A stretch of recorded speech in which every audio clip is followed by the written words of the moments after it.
Hello दोस्तों। SL ट्रेडिक्स में एक बार फिर से आपका स्वागत है। सामने आपको चार्ट दिखाई दे रहा है सेंसेक्स के इंडेक्स का।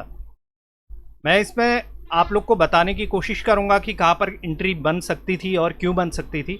और मेरी एंट्री एक इस वाली कैंडल पर थी, यानी कि 10:10 वाली कैंडल पर एक एंट्री थी मेरी 12:35 पर। लेकिन इस पर मुझे बहुत ज़्यादा प्रॉफिट हुआ। दो एंट्री मैंने मारी और दोनों पे तो बहुत कम प्रॉफिट हुआ, लेकिन उसके बाद मार्केट ऊपर चला गया था। मैंने यहीं पर ट्रेड को अपना कंप्लीट कर लिया था। दो ट्रेड लिए थे और दोनों के दोनों ट्रेड बहुत ज़्यादा प्रॉफिट ही हुआ, लेकिन ठीक ठाक प्रॉफिट हुआ। अब मैं इसको समझाने की कोशिश करूंगा कि यहाँ पर किस तरह से एंट्री बनती थी, 27 ईएमए में किस तरह से मैं ट्रेड कर रहा था। पहले चार्ट को समझने की कोशिश करिएगा। परसों मार्केट यहाँ से धीरे धीरे नीचे आकर के अपने लो पर आया था। आज यहीं पर खुलता है, मार्केट यहाँ से आता है। और सबसे बड़ी बात क्या थी, ये 27 ईएमए के ऊपर एक कैंडल ने हाई लगाया था। उसके बाद मार्केट क्या होता है, फिर से यहाँ गिरने की कोशिश करता है और इस लो को ब्रेक नहीं करता। मार्केट ने ऊपर क्लोजिंग दी, 27 ईएमए के ऊपर आया और यहाँ से 9 ईएमए से ट्रेंडिंग होना जैसे ही शुरू हुआ, तो मैं सोच रहा था कि जैसे ही ये कैंडल अगर ऊपर जाएगी तो यहाँ पर एक मोमेंटम मिल जाएगी। लेकिन यहाँ पर मोमेंटम बहुत अच्छी आई नहीं और मेरा स्टॉप लॉस यहाँ पर एक स्टॉप लॉस इस वाली कैंडल पर यहाँ पर स्टॉप लॉस कटा। उसके बाद जब ऊपर गया था तो मैंने एक स्टॉप लॉस यहाँ पर रखा था, ये स्टॉप लॉस कटा और लेकिन प्रॉफिट में कटा, ऐसा नहीं कि नुकसान पे कटा। अब मैं सीधे आपको ऑप्शन चार्ट पे लिए चलता हूँ ताकि आप लोग को समझ में आए कि यहाँ पर किस तरह से चल रहा थी चीज़ें। अब यहाँ पर 5 मिनट की कैंडल पे चार्ट लगा लेता हूँ।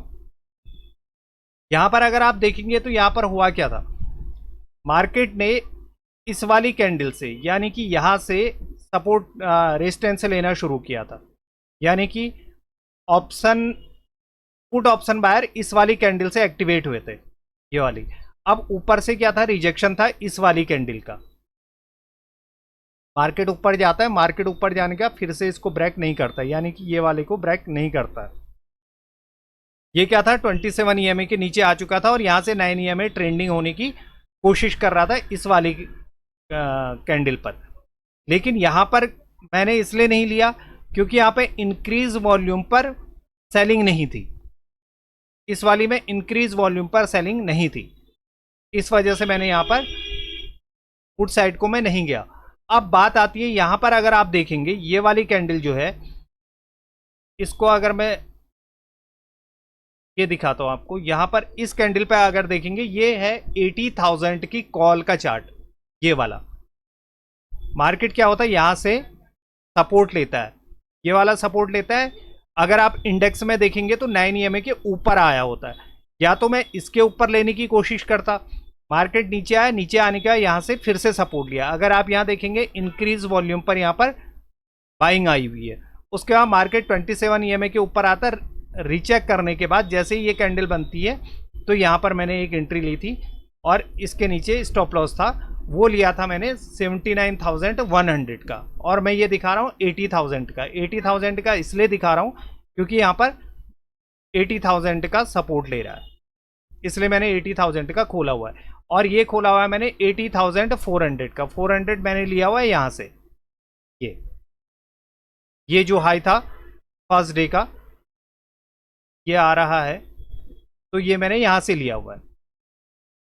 उसके बाद अगर आप देखेंगे तो यहाँ से फिर से आता है, लेकिन जैसे ही यहाँ पर अगर आप देखेंगे तो 9 ईएमए से ट्रेंडिंग होना शुरू करता है और इंक्रीज वॉल्यूम पर बाइंग आती है यहाँ पर। लेकिन यहाँ पर मोमेंटम बहुत अच्छा नहीं मिलता है। मोमेंटम ऊपर जाने के बाद फिर से मार्केट नीचे आता है, नीचे आने के बाद ये बार यहाँ पर मैंने स्टॉप लॉस रखा था और ये स्टॉप लॉस मेरा करता है, फिर नीचे आता है। अब मार्केट फिर से क्या करता है, नीचे आता है, यहाँ पर फिर से नीचे आता है, ये 27 ईएमए के ऊपर जाता है और हाई लगाता है। हाई लगाने के बाद जैसे ही नीचे आता है, रीचेक करने के बाद इस वाली कैंडल पर अगर आप देखेंगे ये इंक्रीज वॉल्यूम पर फिर से बाइंग आती है। इसके क्लोज होते ही मैंने यहाँ पर एक लिमिट ऑर्डर लगाया था, लिमिट ऑर्डर लिया। मार्केट ऊपर तो गया लेकिन मैंने यहाँ पर एसएल लगाया हुआ था, तो ये भी एसएल यहाँ पर मेरा चला गया था। और फिर मैंने उसके बाद कोई ट्रेड नहीं लिया, सेम टू सेम प्राइस के, दोनों सेम टू सेम प्राइस के ही थे और यहाँ पर मेरा स्टॉप लॉस गया। लेकिन उसके बाद 9 ईएमए प्रॉपर ट्रेंडिंग होता चला गया और बहुत अच्छा यहाँ पर मार्जिन दिया। जब मैं दोबारा से टर्मिनल खोला तो वहाँ पर दिखाई दिया कि यहाँ पर बहुत अच्छा मार्केट ने प्रॉफिट दिया हुआ था। अगर यहाँ पर एंट्री थी 343, नहीं यहाँ पर एंट्री थी करीब, यहाँ पर भी अगर एंट्री थी तो यहाँ से करीब बहुत अच्छा मार्केट ऊपर गया था, लेकिन उससे पहले ही मुझे यहाँ पर प्रॉफिट हो चुका था, लेकिन बहुत ज़्यादा प्रॉफिट नहीं था। सेटअप के अनुसार मुझे प्रॉफिट था। दूसरा क्या था, यहाँ पर प्राइस एक्शन अगर आप देखेंगे, मैं जिस प्राइस एक्शन की बात कर रहा था वो प्राइस एक्शन यहाँ पर आपको दिखाई देगा। प्राइस एक्शन कैसे दिखाएगा देगा, जैसा इंडेक्स में कैंडल बन रही है वैसा ही ऑप्शन चार्ट पर भी एंट्री बन रही है। यहाँ पर price action same to same बन रहा है जैसा इंडेक्स में बन रहा है, और कॉल साइड को फिर से अगर आप देखेंगे तो सेम टू सेम कैंडल जैसी जर्नेट यहाँ हो रही है वैसी ही जर्नेट यहाँ पर हो रही है। अब इसी तरीके से दूसरा क्या था, यहाँ पर रेजिस्टेंस था। मैंने परसों भी आपको बोला था कि इसके ऊपर जब तक मार्केट ट्रेड नहीं करेगा, मार्केट रीचेक करने के बाद जब ऊपर को जा रहा था तो यहाँ पर एक एंट्री मारी जा सकती थी, क्योंकि फिर उसके बाद ऊपर स्टॉप लॉस मिलने शुरू हो जाते। लेकिन मैंने एक ट्रेड यहाँ पर ले लिया था और एक ट्रेड यहाँ पर ले लिया था, इस वजह से फिर मैंने मैंने देखा नहीं चार्ट को कि यहाँ पर किस तरह से मैंने एंट्री बनानी चाहिए, क्योंकि 2 बार एंट्री होने के बाद, क्योंकि मैं नहीं चाहता हूँ कि शाम को मेरा जो पीएनएल है वो रेड पे चला जाए। प्रॉफिट कितना हुआ है क्या हुआ है वो मैटर नहीं था, लेकिन मैटर है कि मुझे शाम के समय में ओवर ट्रेडिंग की वजह से मेरा टर्मिनल रेड पे नहीं जाना चाहिए, यानी कि मेरा पीएनएल जो है वो रेड पे नहीं होना चाहिए। चाहे मुझे उसमें 30 पॉइंट मिले हों, चाहे मुझे 40 पॉइंट मिले हों, लेकिन मुझे पॉइंट मिल गए मेरे सेटअप के अनुसार। मेरा स्टॉप लॉस गया वो ठीक है, उसके बाद मार्केट कितना आगे गया उसके लिए भी मुझे लालच करने की ज़रूरत नहीं है। डिसिप्लिन ट्रेडिंग जो होती है मुझे पीएनएल पर लाती है। अगर यही चीज़ मैं बार बार ट्रेडिंग करूंगा, ट्रेड करने की कोशिश करूंगा, सेटअप तो हर जगह बन रहा है, इसका मतलब यह नहीं कि मैं हर जगह एंट्री मार लूँ, क्योंकि उसके बाद मैं शाम को पता चला जो मेरा सुबह ग्रीन था वो शाम को आते आते रेड हो गया। अब बात आती है कि ये वाला एरिया पहले रेजिस्टेंस था, अब देखना होगा कि ये वाला एरिया सपोर्ट का काम करता है। कल को जब मार्केट खुलेगी, अगर डेली ट्रेंड देखेंगे मार्केट का तो वो क्या है, वो डाउन ट्रेंड पे चल रहा है।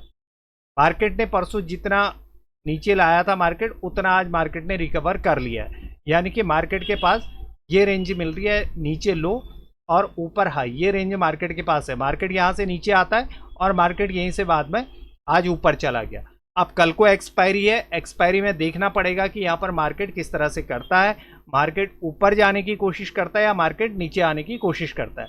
लेकिन होगा क्या, अगर मुझे पुट साइड को जाना है तो पुट साइड को मुझे कहाँ पर दिख रहा है, एक सपोर्ट मुझे यहाँ पर दिख रहा है, यानी कि लो, एक लो यहाँ पर दिख रहा है, एक लो यहाँ पर दिख रहा है। अब देखना होगा कि मार्केट 27 ईएमए के नीचे आने का, रीचेक करने का, लो ब्रेक करना अगर शुरू करेगा तो ही मैं यहाँ पर एंट्री बनाने की, पुट साइड के लिए एंट्री बनाने की कोशिश करूंगा।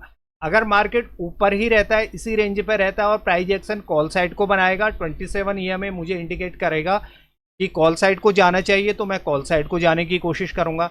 अगर मार्केट पुट साइड को जाने की कोशिश करेगा तो मैं पुट साइड को जाने की कोशिश करूंगा। अब यहाँ पर देखेंगे कैसे, देखने के 2 ही तरीके हैं कि 15 मिनट में चार्ट को देखो और 5 मिनट में एंट्री लेने की कोशिश करो। 15 मिनट में आपको साफ चार्ट दिखाई देगा कि मार्केट कहाँ से मूव करता हुआ गया हुआ है। अगर यहाँ पर देखेंगे तो यहाँ पर क्या होता है, मार्केट नीचे आता है, नीचे आने के ऊपर जाता है, ऊपर जाने के फिर से रेजिस्टेंस के पास आता है, रेजिस्टेंस के पास आने के मार्केट जो है इस एरिया से दोबारा से मूव कर रहा है। इस वाले एरिया से मार्केट ने, अब ये सपोर्ट का काम करता है या नहीं करता है, देखना ये होगा कि कल को यहाँ पर ये सपोर्ट का काम करता है या इसको ब्रेक करके नीचे आने की कोशिश करता है। ये वाला एरिया जो जोन है, ये मेरे लिए एक जोन है, तो इस पर ही मैं ट्रेड ढूंढने की कोशिश करूंगा, क्योंकि मार्केट अभी क्या है, ऊपर जाने की कोशिश कर रहा है।